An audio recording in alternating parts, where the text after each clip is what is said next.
Good morning, dear students. Once again, we discuss about this stanza number 3.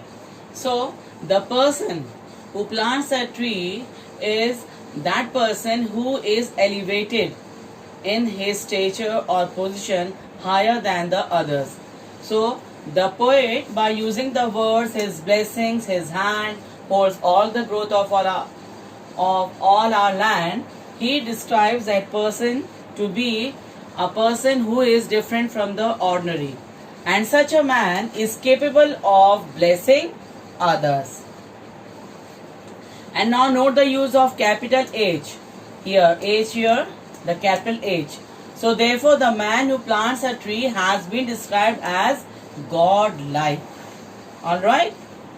And this tells us that the planter of trees is not an ordinary person. By planting trees, he is blessing his fellow men and all things around him. He holds seeds or saplings in the hollow palm of his hands, and when these seeds sprout, when these saplings grow, says, all the growth of all our land, a nation dashed from sea. So here the poet conveys that the nation does not comprise of isolated or demarcated pieces of land only. So mere political boundaries or any boundaries cannot confine the spirit of nationhood.